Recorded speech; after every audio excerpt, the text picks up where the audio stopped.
jadi pemimpin. Bisa nggak ya?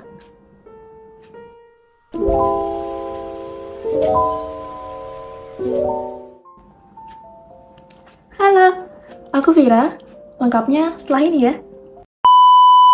Assalamualaikum warahmatullahi wabarakatuh. Perkenalkan, aku Mesa Vira Putriardana dengan NPM 2296315 dari Prodi Ilmu Komunikasi Amikom Yogyakarta. Umur 20 menuju 21 tahun, dari Sleman, Yogyakarta. Video ini dibuat untuk memenuhi tugas ujian akhir semester mata kuliah kepemimpinan yang diampu oleh Dr. Ahmad Fauzi, SEMM. Nah, kembali ke topik awal, menjadi pemimpin. Di usiaku yang sudah mencapai angka kepala 2 ini, sayangnya aku belum pernah memimpin secara resmi, baik di organisasi mahasiswa, pemerintahan, bisnis, sosial kemasyarakatan, dan lain-lain. Tapi, kalau diberi kesempatan, aku akan berusaha untuk menjadi pemimpin yang baik di sebuah bisnis. Nah, bisnis ini akan bergerak di bidang industri kreatif, lebih spesifik lagi di bidang audiovisual, broadcasting, dan media production. Aku punya sedikit ilmu di sini karena beberapa kali pernah ikut volunteer di production house milik kakak tingkat. Dan aku juga punya teman-teman yang sangat bertalenta, yang punya skill amat baik di bidang audiovisual. Aku punya angan-angan untuk menyatukan kemampuan kami semua dan membuat karya bersama-sama. Kelompok ini, atau kita bisa sebut sebagai production house, akan aku beri nama Art House. Kata art sendiri itu merepresentasikan imajinasi dan kreativitas yang digunakan dalam pembuatan konten-konten atau produk-produk media. Sementara house-nya itu berasal dari kata Jerman yang artinya rumah. Ini representasi untuk rasa memiliki dan kebersamaan. Jadi, untuk keseluruhannya, art house ini tuh bisa jadi tempat di mana pikiran-pikiran kreatif, ide-ide kreatif itu jadi satu dan menghasilkan konten media yang imajinatif, inovatif, berkualitas tinggi tentunya, serta memiliki dampak positif bagi sekitar. Nah, produk-produk yang dihasilkan itu apa aja? Ada banyak. Pertama ada iklan, bisa komersil sampai iklan layanan masyarakat, podcast, dokumenter, music video, sampai short movie.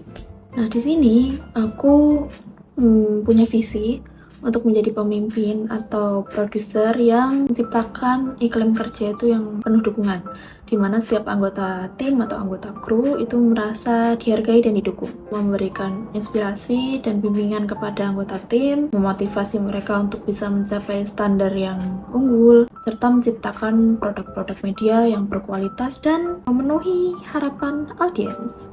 Nah, kenapa aku sangat menitik beratkan pada aspek kebersamaan dan kekeluargaan ini? Karena sebagai tim produksi, kita itu akan bersinggungan dengan banyak orang. Kita akan bekerja dengan banyak orang, dengan sifat dan karakter yang beda-beda juga. Beban tugasnya juga beda. Untuk memaksimalkan potensi ini, salah satunya itu kita harus bisa memanusiakan seluruh anggota. Itu salah satu caranya. Karena menurut pengalamanku pribadi, sering terjadi konflik antar kru yang membuat produksi itu jadi terhambat. Di sini, aku punya misi untuk bisa menjalankan peran sebagai pemimpin yang tidak hanya mengejar hasil, tetapi juga mengayomi dan mendukung keseluruhan anggota tim. Menginspirasi dan membimbing tim untuk mencapai potensi penuh mereka, serta mengidentifikasi kebutuhan pengembangan individu dalam anggota tim. Nah, strateginya itu yang pertama memberikan dukungan emosional dan profesional kepada setiap anggota tim untuk memastikan kesejahteraan dan produktivitas yang optimal. Kedua, menawarkan pelatihan dan pengembangan keterampilan yang relevan agar setiap anggota tim dapat terus berkembang dan berkontribusi secara optimal untuk menghasilkan produk-produk media atau konten-konten media dengan standar kualitas yang tinggi. Kemudian, gimana caranya aku memimpin? Gimana prosesnya? Itu yang pertama, aku harus mengedukasi diriku sendiri dulu. Aku harus mendalami dan memahami tentang industri kreatif, khususnya di audiovisual, broadcasting, dan media production. Memahami seluk-beluk industri ini termasuk dari proses produksinya, distribusinya, dan pemasarannya.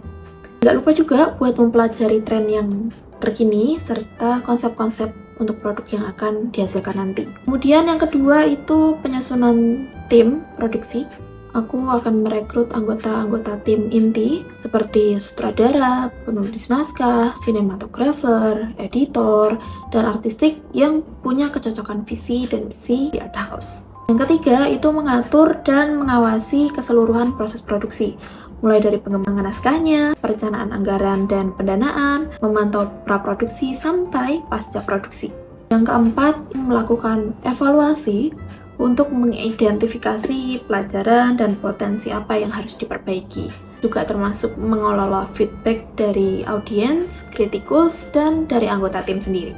Kemudian yang akan kita bahas adalah gimana caranya menjelaskan visi misi kepada anggota tim. Nah, yang pertama caranya adalah komunikasi dengan bahasa yang efektif dan jelas. Kemudian yang kedua itu menggunakan contoh atau analogi yang relevan agar tim bisa membayangkan bagaimana visi dan misi itu diwujudkan. Kemudian yang ketiga, itu mengajak anggota tim untuk berpartisipasi dalam pengembangan visi dan misi tersebut. Yang keempat, mendengarkan dan merespon pertanyaan, kekhawatiran, atau umpan balik dari anggota tim. Memberikan tanggapan yang jelas dan berikan klarifikasi juga kalau perlu. Yang kelima, itu melibatkan anggota tim dalam perencanaan dan pengambilan keputusan terkait dengan visi dan misi. Yang keenam, itu menunjukkan dedikasi terhadap visi dan misi melalui tindakan yang nyata dengan mempraktekkan nilai-nilai yang terkandung dalam visi misi Art House. Terakhir, itu memiliki sikap yang terbuka terhadap perubahan dan tanggapan terhadap dinamika dalam organisasi maupun lingkungan yang eksternal, sehingga bisa menyesuaikan visi misi kalau diperlukan. Tentu saja, perubahan itu juga harus dijelaskan kepada anggota tim. Selanjutnya, gimana caranya menyelesaikan masalah baik di internal maupun eksternal? Menurut aku, yang paling penting itu adalah komunikasi.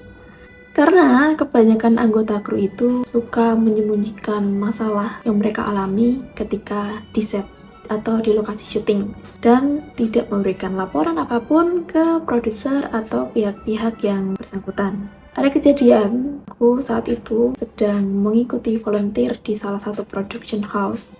Waktu itu, jadwal syutingnya harusnya berakhir pada pukul 9 pagi. Di call sheet itu tertera 9 pagi itu kita sudah mulai berkemas dan bersiap-siap untuk pulang. Tapi pada kenyataannya, syutingnya mundur sampai jam 10 malam.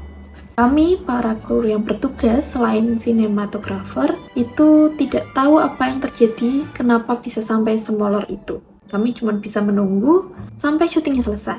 Buat aku pribadi, menunggu tanpa kepastian seperti itu membuat nggak nyaman. Akhirnya cukup bikin aku malas untuk ikut produksi atau volunteer lagi. Dari hal ini, kita bisa melihat bahwa komunikasi itu adalah hal yang sangat krusial dan sangat penting. Kalau enggak, kamu akan kehilangan anggota krumu satu persatu. Nah, yang terakhir, gaya kepemimpinan yang akan aku pakai, menurutku yang paling cocok di sini itu adalah gaya kepemimpinan demokratis. Karena gaya ini tuh memungkinkan anggota tim merasa lebih terlibat dan memiliki peran dalam pengambilan keputusan. Ini bisa ningkatin rasa memiliki dan motivasi mereka. Nah, contohnya itu dalam rapat praproduksi, rapat persiapan sebelum syuting. Seluruh anggota tim harus memperhatikan dan memberikan tanggapan terhadap tiap-tiap departemen yang bertugas nanti. Dari sini, kita bisa berbagi ide atau berbagi pikiran supaya menemukan jalan yang terbaik. And that's it. Kita ketemu lain kali. Bye-bye!